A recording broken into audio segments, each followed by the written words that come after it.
दोस्तों, ये स्टोरी का तीसरा भाग है। अगर आपको इसका दूसरा भाग देखना है तो मैंने प्लेलिस्ट में मेंशन कर दिया है। आप वहां से जाकर चेकआउट कर सकते हैं। चलिए शुरू करते हैं आगे की स्टोरी।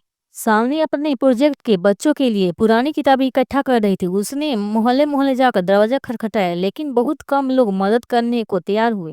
शाम को जब वो थकी हारी घर लौटी तो दरवाजे पर पहले से ही कई बक्से रखे थे, किताबों से भरे हुए। सालनी चौंकी, ये किसने भेजा? बच्चों ने हंसते हुए कहा।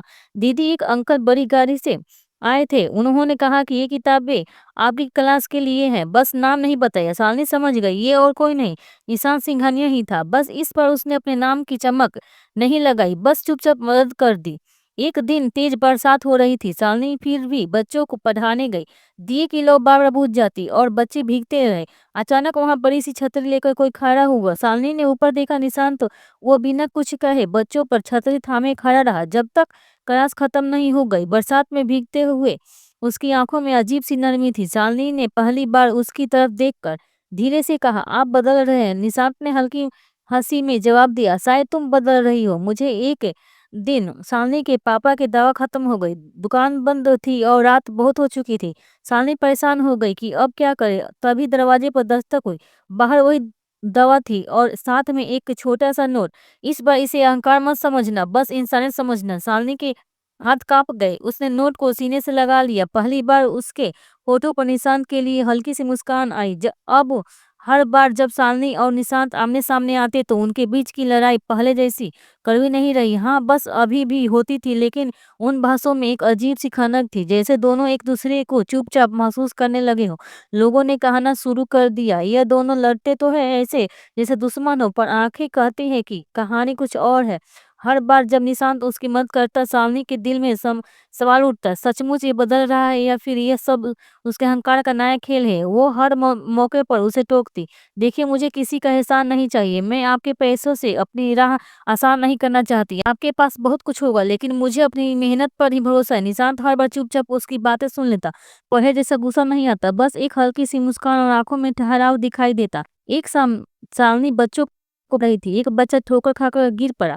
सालनी भागकर उसे उठाने लगी, तब पीछे से एक हाथ ने भी बच्चे को सहारा दिया। वो निशांत था। दोनों के हाथ एक पल को छू गए।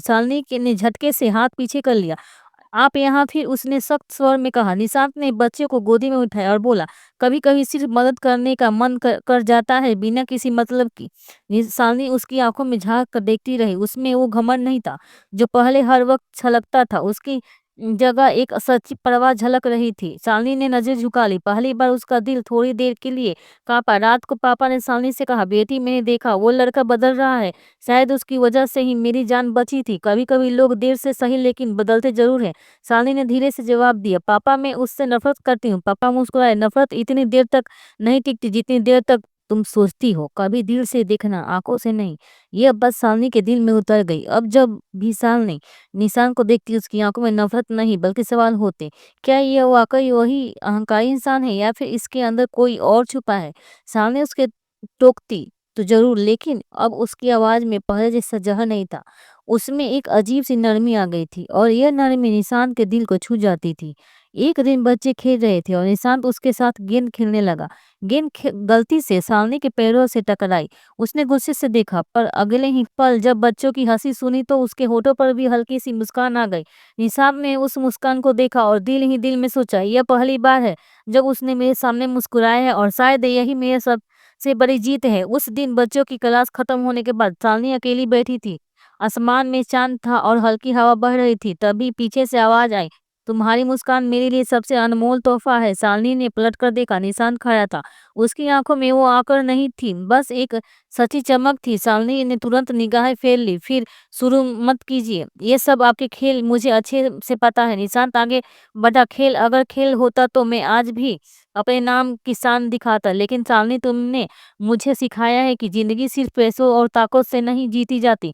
तुमने मुझे इंसान बनाना सिखाया है। सालनी के दिल की धड़कन तेज हो गई। उसके कानों में निशांत की आवाज गूंज रही थी, लेकिन उसके खुद को संभाला। आपके जैसे लोग बदल नहीं सकते, शायद ये सब दिखावा हो और मैं अपनी मेहनत और आत्मसम्मान को अपने झूठे प्यार के आगे झुका दूं, नहीं ये मैं कभी नहीं कर सकती। निशांत ने उसकी आंखों में देखते हुए कहा, यह दिखावा नहीं है, ये वो एहसास है जो जिसे मैं अब रोक नहीं सकता।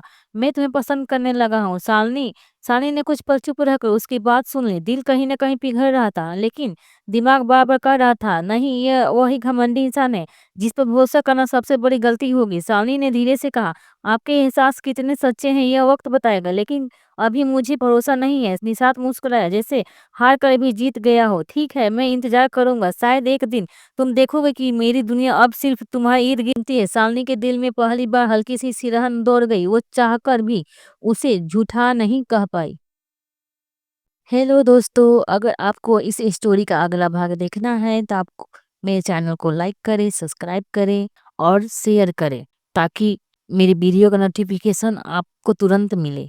बहुत ही अच्छी होने वाली है ये स्टोरी, आप इसे ज़रूर देखें, आपको अच्छा लगेगा।